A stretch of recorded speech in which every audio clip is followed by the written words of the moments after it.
अस्सलाम वालेकुम दोस्तों, मैं Ali Khan from channel astro moksha एक दफ़ा फिर आप सबकी खिदमत में हाजिर हूँ।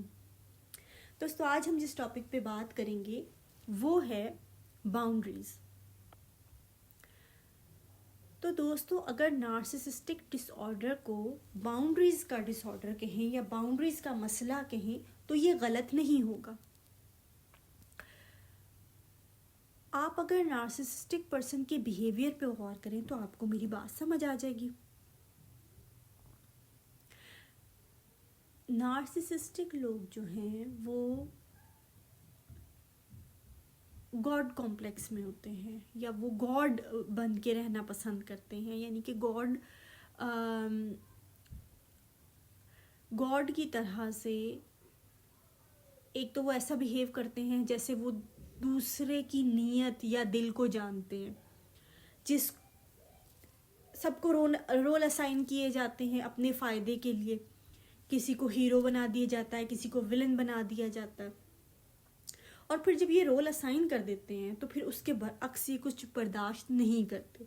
जिसको स्केप कोट या विलन बनाया जाता है, अगर वो अच्छा बिहेव करेगा तो भी ये कहेंगे कि ये एक्टिंग कर रहा है, ये मैनिपुलेट कर रहा है, ये लोगों की तवज्जो चाह रहा है, ये लोगों की सिंपैथी चाह रहा है, और मैं जानता हूँ कि ये अंदर से क्या है, ये अंदर से कैसा है। तो वो इस तरह से शो करते हैं कि ये लोगों की नीयत या लोगों की असलियत देख सकते हैं या असलियत जानते हैं। और बच्चों को, क्योंकि उनकी पर्सनैलिटी बनी नहीं होती और अपनी पर्सनैलिटी को आइडेंटिफाई नहीं कर सकते, तो बच्चों के साथ ख़ास तौर पे ये करते हैं कि ये जिसको गोल्डन चाइल्ड बनाया जाता है उसको उसी तरह ट्रीट किया जाता है, उसको उसी तरह से जो है वो इज़्ज़त व मर्तबा दिया जाता है। फैमिली मेम्बर्स को भी ट्रेन किया जाता है कि वो गोल्डन चाइल्ड को इसी तरह से रिस्पेक्ट से ट्रीट करें, उससे फिर गलती एक्सपेक्ट नहीं की जाती। और जहाँ पे स्केप गोट चाइल्ड है वहाँ पर ये कहते हैं कि ये बुरा है, और इस हद तक उसको बुरा बनाया जाता है और बुरा भला कहा जाता है कि वो बच्चा अच्छाई के साथ रेजोनेट ही नहीं कर पाता।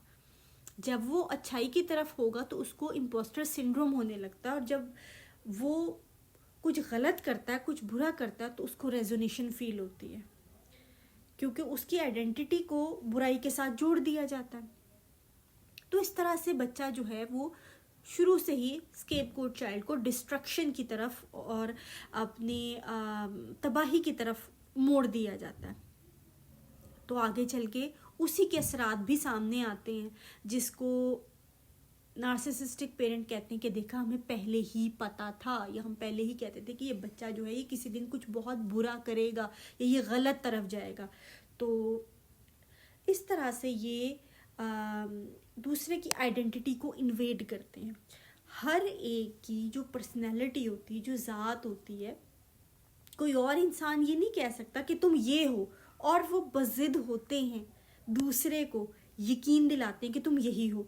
जब इनको किसी को आइडियलाइज करते हैं या किसी को गोल्डन चाइल्ड बनाते हैं नार्सिसिस्टिक पेरेंट्स, तो उस वक्त उसको यकीन दिलाते हैं, उसके पीछे जाते हैं, उसको कहते हैं कि तुम्हें नहीं पता तुम क्या हो। अनलेस कि वो यकीन कर ले, उससे कहते हैं कि तुम ऊंची चीज़ हो, तुम इन बाकियों में से तो हो ही नहीं। वो दूसरे की आइडेंटिटी कहते हैं कि तुम अपनी आइडेंटिटी नहीं जानते, मैं जानता हूँ कि तुम क्या हो।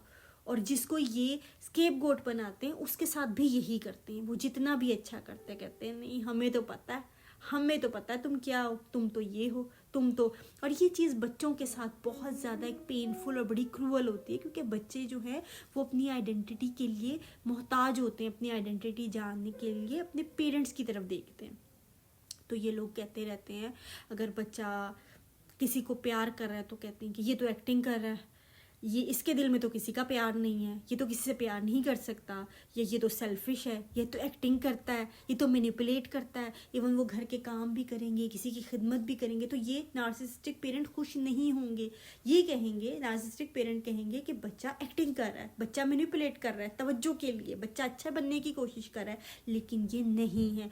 तो इस किसी पर्सन को उससे ज़्यादा जानने का दावा करना, उसकी आइडेंटिटी, उसकी पर्सनैलिटी को उससे बढ़कर जानने का दावा करना ही गलत दावा है, और ये बाउंड्री इन्वेड करना होता है।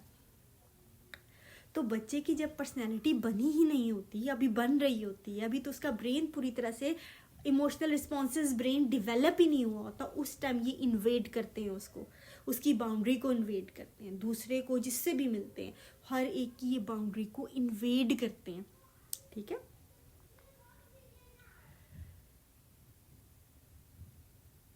यानी कि हर एक इंसान, जैसे मैं हूँ और तुम हो, ठीक है, मैं मेरी ज़ात हूँ, तुम तुम्हारी ज़ात हो, तो ये जो हैं ये दूसरे को कहते हैं कि मैं तुम्हारी ज़ात हूँ, तुम्हारी ज़ात को मैं ज़्यादा जानता हूँ, तुम्हें नहीं पता, और मैं जानता हूँ कि तुम बुरे हो, या मैं जानता हूँ कि तुम अच्छे हो। तो दूसरे को जो है ना वो इस तरह से उसकी आइडेंटिटी को इन्वेड करते हैं, उसके जो है वो सेंस ऑफ सेल्फ को इन्वेड करते हैं। फिर ये लोग क्या करते हैं कि अपने जो इर्द गिर्द लोग होते हैं, हर एक इंसान एक अलग पर्सन है, ठीक है, हर एक के सबके साथ अलग मामलात हैं, सबके अपने अलग लोगों के साथ रिलेशंस हैं, अपने अलग ही लोगों के साथ जो है वो लेन देन या अलग तरह के अलग टर्म के रिलेशनशिप होते हैं सबके साथ। ठीक है, ये लोग क्या करते हैं, लोगों के साथ तो करते ही हैं, अपने बच्चों के साथ बहुत ज़्यादा करते हैं। अब देखो, मियाँ बीवी की आपस में लड़ाई हो रही है, बच्चा जो है उसके लिए माँ बाप का बिल्कुल इक्वल रिश्ता है, दोनों रिस्पेक्टफुल हैं, दोनों एक पेरेंट के ओहदे पे फाइज है। नार्सिसिस्टिक पेरेंट चाहेगा कि पेरेंट के ओहदे पे सिर्फ वो रहे, उसको इज्जत मिले, उसको ओबीडियंस मिले, बच्चे उसकी हर बात माने, लेकिन दूसरे पेरेंट के साथ वो ये ओहदा शेयर नहीं करना चाहते। ठीक है, तो वो रिलेशनशिप में रहते हुए भी बच्चों के सामने दूसरे पेरेंट को ऐसा पोर्ट्रे करेंगे कि वो इज्जत के काबिल नहीं है, वो इस मर्तबे के काबिल नहीं है, उसको रिस्पेक्ट ना मिले। और वो अगर आपस में स्पाउस झगड़ रहे हैं तो ये बच्चों से एक्सपेक्ट करेंगे कि बच्चे जो हैं वो अगर मदर नार्सिसिस्टिक है तो वो चाहेगी कि बच्चे फादर के पास भी ना जाएं, फादर से घुले मिले ना, फादर से प्यार ना करे, फादर से बात ना करे। हालांकि बच्चे के लिए तो दोनों पेरेंट बराबर हैं, लेकिन वो कहते हैं कि नार्सिसिस्टिक पेरेंट ये कहता है कि अगर मेरी किसी के साथ नहीं बन रही, या कोई रिलेटिव भी अगर उसके साथ मेरी नहीं बन रही, तो बच्चा दादी दादा के पास ना जाए या अपने बाप के पास ना जाए। वो बच्चे को ऐसा ट्रेन करते हैं, हालांकि बच्चे के लिए सब इक्वल हैं, बच्चे तो ये बातें नहीं समझते, और इसी वजह से अक्सर बच्चों को इस बात पे भी स्केपगोट बना दिया जाता है। ये कहना शुरू हो जाते हैं कि भाई फ़ायदे के लिए जाता है सबके पास, ये तो लालची है, ये तो फलां है, ये तो खुशामदी है, ये तो मीसना है, तो इस तरह की हरकतें शुरू कर देते हैं। इनको ये बात समझ ही नहीं आती कि उनका आपस में रिलेशन है। आपका तो मियाँ बीवी का रिश्ता है, वो तो बाप है ना उसका, वो तो बच्चे का बाप है। जैसे वो बच्चा माँ की इज्जत कर रहा है, वैसे बाप की भी इज्जत कर रहा है। इवन ये बदला लेते हैं बच्चे से, स्केपगोट चाइल्ड से बदला लेते हैं कि बच्चा बड़ा होगा, उसके किसी के साथ अगर ताल्लुकात होंगे, मामलात होंगे, कोई उसका एक्स है, कोई उसकी अगर तलाक हो गई है, उसने दूसरी शादी कर ली, तो ये जाके उसके एक्स के साथ बैठेंगे, नार्सिसिस्टिक पेरेंट जाके उसके साबिका शौहर के साथ बात करेंगे, उसकी साबिका बीवी के साथ बात करेंगे। मतलब वो कहते हैं कि देखा मेरी अपने शौहर से नहीं बनती थी, तो तुम तो उसकी साइड लेते थे, तो अब देखा मैंने भी साइड ली। हालांकि वो ये चीज़ समझ ही नहीं पाते कि उसका भी लोगों से रिलेशन, क्योंकि वो एक अलग पर्सन है, वो दूसरे को as a separate individual respect identity उसकी कबूल ही नहीं करते, रिस्पेक्ट ही नहीं देते, उसको एक सेपरेट इंडिविजुअल पर्सन एक्सेप्ट कर नहीं करते दूसरे को। वो कहते हैं कि मेरा जिससे जो रिलेशन है, ये मेरी एक्सटेंशंस जो हैं, मेरे बच्चे या मेरे जो इर्द गिर्द लोग हैं, वो उसके हिसाब से लोगों के साथ पेश आए। वो ये बात समझ ही नहीं पाते कि दूसरा जो है उसका, ये अगर कोई पर्सन है उसकी फैमिली में या फैमिली से बाहर भी किसी के साथ भी लड़ाई होती है ना, तो उसकी कोशिश होगी कि घर के बाकी लोग भी जाके लड़ पड़े उससे। हालांकि इसकी अगर ज़रूरत नहीं भी है तो भी वो कोशिश करेंगे कि बाकियों, मेरी जिस लेवल की लड़ाई हुई है, मामलात ख़राब हुए हैं, बाकियों के क्यों नहीं हो रहे, क्योंकि बाकी तो मेरी एक्सटेंशन है, इनके मामलात कैसे ठीक चल रहे हैं फलां के साथ। तो इस तरह से ये चीज़ अंडरस्टैंड कर ही नहीं सकते ये कि दूसरा भी एक सेपरेट पर्सन है, उसकी उसके लाइक्स एंड डिसलाइक्स हैं, उसका दूसरे के साथ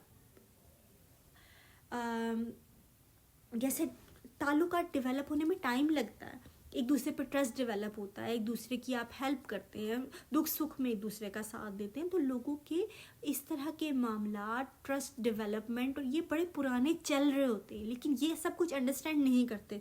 वो कहते हैं अच्छा मेरा इसके साथ ये हुआ मसला, यहाँ पे भी ख़राब हो जाए, सब ख़राब कर लो इसके साथ। तो इस तरह से ये बाउंड्री का इशू होता है। फिर जब किसी को ये आइडियलाइज करते हैं, तो आइडियलाइज करते हुए यही होता है कि उस बंदे को देख देख के कहते हैं कि खुश होते हैं, उस बंदे को देख देख के कहते हैं कि अच्छा ये मैं हूँ, यानी वो अपने आप को उसके साथ जोड़ लेते हैं। उसकी कोई अचीवमेंट होगी, कुछ होगा, तो ये कहेंगे, ये ऐसे पोर्ट्रे करेंगे जैसे ये इनकी वजह से अचीवमेंट हुई है या ये इन्हीं की अचीवमेंट है। ठीक है, जैसे इनके बच्चे हैं, अगर बड़े हो गए हैं, बड़े हैं, एडल्ट्स हैं, ठीक है, तो अगर कोई बच्चा कुछ अचीव कर रहा है जिससे इनको बिल्कुल भी पता नहीं है कि वो क्या है। एक होता है ना, बच्चे जब छोटे होते हैं तो बच्चा अगर पढ़ता है, कोई डिग्री लेता है, कोई जॉब करता है, कुछ करता है, पेरेंट की बहुत ज़्यादा इन्वेस्टमेंट होती है, बहुत ज़्यादा उसको टाइम देते हैं, बहुत ज़्यादा सब कुछ। तो जब बच्चा अगर अलग भी रह रहा है, ख़ासतौर पे गोल्डन चाइल्ड के साथ करते हैं कि वो उसकी एग्जिस्टेंस, उसकी एक एक चीज़ को वो इस तरह से पोर्ट्रे करते हैं लोगों के सामने कि इसका जिम्मेदार मैं हूँ। इवन उस बच्चे को भी बचपन से ये यकीन दिलाया जाता है कि तुम्हारी जो एग्जिस्टेंस और सर्वाइवल है वो मेरी वजह से मुमकिन हुई है। या तो उसको कुछ ना कुछ ऐसा कर देते हैं कि तुम तो मरते मरते बच गए, या तुम्हें तो कोई घर में पसंद नहीं करता था और तुम्हें तो कोई खाना भी ना पूछता या तुम्हारी केयर ना करता, मैंने तुम्हें बचा लिया, या मैं ना कहता तो तुम्हारी तो पढ़ाई रह जानी थी, मैंने कह कह के तुम्हारे जो है वो पढ़ाई करवाई, तुम्हारी जॉब करवाई। यानी कि ये पूरी तरह से दूसरे को ये यकीन दिलाते हैं कि तुम्हारा सारा जो चल रहा है वो मेरी वजह से है। उसी तरह से ये स्केपगोट चाइल्ड के साथ करते हैं कि स्केपगोट चाइल्ड की जो भी खुशी होगी या अचीवमेंट होगी, इवन बचपन में भी बच्चा खुश होता है, या अगर बच्चा शीशा देख के खुश हो रहा है, या कोई फ्रॉक पहना है, या कोई अच्छा सा ड्रेस पहना है, या कोई अचीवमेंट बच्चे की है, वो उस चीज़ को बाउंड्रीज ना होने की वजह से ना, हालांकि वो एक अलग पर्सन है, उसकी खुशी गम चल रही हैं चीज़ें, वो उस चीज़ को अपनी पर्सनैलिटी पे वार कंसिडर करते हैं। तो ये स्केपगोट चाइल्ड को इवन बचपन में भी जब बच्चा खुश हो रहा है, कोई किसी भी वजह से कोई अचीवमेंट है, किसी बात पे खुश है, तो ये कहते हैं कि चूँकि स्केपगोट चाइल्ड ने मेरी बंदगी इख्तियार नहीं की, मुझे सरेंडर नहीं किया, अपनी पर्सनैलिटी को अबेंडन नहीं किया, अब मेरे सामने खुश होके दिखा रहा है। हालांकि उस बच्चे की अपनी भी एक पर्सनैलिटी है, उसकी ज़ात है, उसकी लाइफ भी चल रही है, वो भी तितलियाँ देख के खुश हो रहा है, वो भी म्यूज़िक सुन के खुश हो रहा है। ये उसकी खुशी को अपने पर वार कंसिडर करेंगे, यानी वो एक सेपरेट पर्सन है, ये चीज़ एक्सेप्ट नहीं करते ये। तो ये कहते हैं कि उसका खुश होना, उसका हंसना, कहते हैं गरूर कर रहा है, मुझे चढ़ा रहा है, ये कर रहा है, मेरी बंदगी छोड़ के ये एग्जिस्ट कर रहा है, वो चीज़ ये बर्दाश्त नहीं करते। और उस बच्चे ने अगर कहीं गिर गया, बच्चे को कुछ भी तकलीफ़ पहुंची, तो ये कहते हैं देखा मेरे से अलग होके, मेरे से पंगा लेके अब तुम जो है ना, अब देखना तुम्हारे साथ क्या क्या होगा। अब तो तुम बर्बाद हो जाओगे, अब तो तुम ये हो जाओगे। तो ये जो हैं नार्सिसिस्टिक पेरेंट्स, ये बाउंड्री नहीं रखते, इनको ये नहीं पता। या बच्चे की एक स्केपगोट चाइल्ड की लाइफ की अगर कोई फेलियर होगा ना, तो उस दिन ये सीना तान के चलेंगे, ये कहेंगे देखा देखा मेरे से सेपरेट फेलियर मिलना ही था इसको, यही होना था, मुझे पता था इसके साथ ये हो रहा है। उसका फेलियर उससे it's nothing to do with you.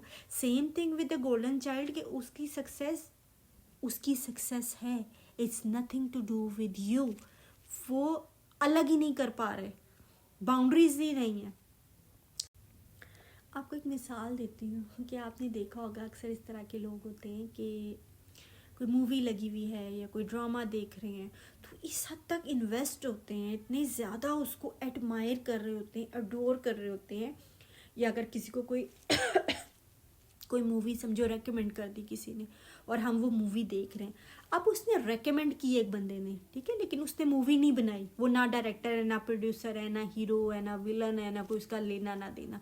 लेकिन जब लोग मूवी देख रहे होते हैं तो वो ऐसे फख्र करता है, देखा कितनी अच्छी मूवी थी। नार्सिसिस्टिक लोगों का ये हाल है कि अगर कोई बंदा जिसको ये एडोर कर रहे हैं, या किसी ऐसे बंदे को ये आइडियलाइज कर रहे हैं, अगर वो कोई क्विक चीज़ अचीव कर रहा है तो कहते हैं देखा देखा ये कर रहा है। मतलब आपका ना लेना ना देना, ना आप उसको, आप किस चीज़ में इतरा रहे हैं, आप किस चीज़ में अकड़ रहे हैं। यानी दूसरे की पर्सनैलिटी के साथ अपने आप को बांध के रखना और सेपरेट नहीं ये देख रहे होते। और एक बंदा जो है वो बेचारा गिर गया है, या बेचारे को कुछ काम शुरू किया था, उसका कोई बिजनेस शुरू किया था, या कुछ वो नहीं सक्सेसफुल हुआ, तो आप किस खुशी में ये याद करा रहे हैं कि अच्छा फलां सन में तो इसने मेरी बात नहीं मानी थी, या ये बंदा ये तो मेरे से अलग हो गया था, बस देखो बस मुझे लग रहा था कि इसके साथ कुछ बुरा हो। आपका क्या इसमें लेना देना है? आप क्यों नहीं अपने आप को अलग करें? आपकी बाउंड्रीज एज ए पर्सन, मेरी ये बाउंड्रीज हैं, मैं यहाँ इसके बाद मैं ख़त्म हूँ और दूसरा शुरू। ये चीज़ इनको नहीं समझ में आती और इनका ये मसला रहता है। जिसको ये अडोर कर रहे होते हैं, जिसको आइडियलाइज कर रहे होते हैं, ये बस उसके साथ साथ उसने उठना है तो ये खड़े हो गए, उसने बैठना है तो ये बैठ गए हैं। इवन कि अगर वो कह रहा है कि मेरी तबीयत ख़राब है तो ये फील करना शुरू हो जाते हैं। वो कह रहा है कि मेरे पेट में दर्द है या सर में दर्द है, तो देखें कि अपने ऊपर तारी कर लेते हैं, ये कहते हैं कि मेरी भी हो गया डाउन तबीयत। मतलब इस हद तक ये दूसरे की पर्सनैलिटी के साथ अपने आप को यूं जोड़ लेते हैं, लाइक बिल्कुल बाउंड्रीज। दोस्तों थोड़ी सी हम एस्ट्रोलॉजी की भी बात कर लेते हैं। सैटर्न एंड मार्स की कंजंक्शन हो रही है। तो दोस्तों इस हवाले से थोड़ा सा मैं आपको कहूँगी कि सैटर्न और मार्स जो है ना, वो दोनों एक दूसरे की ज़िद हैं, ठीक है। सैटर्न रिस्ट्रिक्शन है और मार्स जो है वो हमारी कुव्वत इख्तियार है, यानी कि कोई भी काम करने की जो हमारा फ्रीडम है ना, कुछ भी नया करने का फ्रीडम, वो फ्रीडम मार्स है, ठीक है। सैटर्न कैद है, रिस्ट्रिक्शन है, और मार्स जो है वो हमारी असर्टिवनेस है, हमारी कुव्वत इख्तियार है, फ्रीडम टू डू समथिंग, जो हिम्मत आती है ना कोई नया काम करने की, जो हमारे अंदर जो स्पार्क होती है, जो एक पैशन होता है जो कोई काम स्टार्ट करने का, तो वो मार्स है। तो ये जब दोनों मिल रहे हैं ना, तो हम जो भी नया काम कोई हम स्टार्ट कर रहे हैं या करना चाह रहे हैं, तो उस काम में समझ नहीं आएगी कि हम आज़ाद हो रहे हैं कि कैद हो रहे हैं। यानी कि कोई होता है कि कोई नया काम शुरू करते हैं हम, तो हम लोग, हमारे माइंड में होता है कि इस काम से हमारा फ्रीडम बढ़ेगा। यानी कि अगर हम पैसा कमाने के लिए भी कोई नया काम करते हैं, कोई बिजनेस शुरू करते हैं, कोई मे बी नई जॉब शुरू करते हैं, तो हमें यही होता है ना कि हमारा फाइनेंशियल फ्रीडम बढ़ेगा। तो कई दफ़ा होता है कि हम लोग नया काम जो शुरू कर रहे हैं उससे फ्रीडम के लिए कर रहे हैं, लेकिन हम कैद हो रहे हैं। यानी एक एस्पेक्ट ऑफ लाइफ में हम लोग फ्रीडम पा रहे हैं तो दूसरे एस्पेक्ट ऑफ लाइफ में हम लोग कैद भी पा रहे हैं। यानी कि हम अपने आवर्स को बेच रहे हैं ना। अगर जॉब कर रहे हैं तो हम अपने आवर्स को, अपनी कुव्वत को बेच रहे हैं। हम किसी के आगे जवाब दें, बिजनेस भी शुरू करें तो उसमें भी जाहिर है हमने इन्वेस्ट किया है कुछ, हम लोग किसी चीज़ के साथ बंध रहे हैं, पार्टनरशिप हो रही है तो जाहिर है वो भी हमारी। तो क्रेडिट कार्ड भी तो हमारे जो है एक तरह की कमिटमेंट है कि हम लोगों ने जो पैसा खर्च करना है वो हमें लौटाना भी होगा। ठीक है, तो हम क्रेडिट कार्ड्स के साथ भी तो बंध रहे होते हैं, आज़ादी भी मिल रही है और बंध भी रहे हैं। तो यहाँ पर कुछ आज़ादी और कैद का फ़र्क मिट रहा है। यानी कि हम आज़ादी के लिए जो स्टेप ले रहे हैं, क्या उसमें आज़ादी बड़ी मिल रही है, या हमारी जो कमिटमेंट है, या हम जो बंध रहे हैं, या जो कैद मिल रही है, या जो बंदिश बनना मिल रहा है हमें, जो बंध रहे हैं हम लोग। तो यहाँ भी जो हम नया वेंचर शुरू कर रहे हैं उसमें समझ नहीं आ रही कि हमें आज़ादी ज़्यादा मिल रही है या कैद ज़्यादा मिल रही है। जो भी एग्रीमेंट हम कर रहे हैं उसमें हम दूसरे के साथ बंध रहे हैं ज़्यादा, या हम लोगों को इख्तियार मिल रहा है ज़्यादा, या बंध रहे हैं ज़्यादा। ये चीज़ें समझ नहीं आएंगी, ये चीज़ें ब्लरी हो जाएंगी। इसमें हम लोग वज़न नहीं कर पा रहे इन दोनों चीज़ों को, प्रोज एंड कॉन्स, क्या ज़्यादा मिल रहा है, क्या खो रहा है। तो ये चीज़ जो है वो थोड़ी यहाँ पर हो रही है। और थोड़ा सा टाइम है ये, जो एक्लिप्स के बाद may be in a week और 10 days तक चीज़ें थोड़ी ज़्यादा क्लियर हो जाएंगी। ठीक है, तो क्लियर होना शुरू हो जाएंगी, लेकिन थोड़ा टाइम लगता है ना चीज़ों में। ये नहीं होता कि एकदम से पिक्चर क्लियर नहीं होगी, आहिस्ता आहिस्ता करके होगी। और फिर आपके लिए ज़रा चीज़ें डिसीजन लेना, चीज़ें करना ज़रा आसान होगा। वेंचर भी स्टार्ट एकदम करने में रुकावट आएगी, क्योंकि मार्स के ऊपर सैटर्न है। सैटर्न मार्स जो साथ है ना, तो वो दोनों आपको फ्रस्ट्रेशन देंगे कि भाई हम कुछ करना चाह रहे और नहीं हो रहा, क्यों नहीं हो रहा, रुकावट। तो ठीक है जी, हर चीज़ हमारे लिए जो भी हालात बनते हैं अल्लाह की तरफ से, वो हमें ही मजबूत बनाने के लिए, हमारी पर्सनैलिटी को मजबूत बनाने के लिए होते हैं। ठीक है, और आने वाले जो भी वक्त में हमें जो भी चैलेंजेस होते हैं ना, उनको फेस करने के लिए हमें हमारी प्रैक्टिस होती है। ठीक है, तो ठीक है, सब चीज़ें आराम से, सुकून से सब चीज़ें हैंडल करनी है, फ्रस्ट्रेट नहीं होना। और जो सैटर्न मार्स है ना, उसको कहते हैं प्रेशर कुकर का इफ़ेक्ट भी कहते हैं, कि ये फायर ऑन है और ऊपर से कुकर का ढक्कन भी दिया हुआ, तो अंदर स्टीम बन रही है, और एकदम से फटना और किसी से लड़ना या इन चीज़ों से बचे, रिलैक्स अपने आप को करें। ठीक है, कुछ भी हो जाए, कुछ नहीं होता। ठीक है ना दोस्तों, तो चलें, ठीक है, इंशाल्लाह नेक्स्ट किसी टॉपिक के साथ आपकी खिदमत में हाजिर होंगी। तब तक के लिए अल्लाह हाफिज़।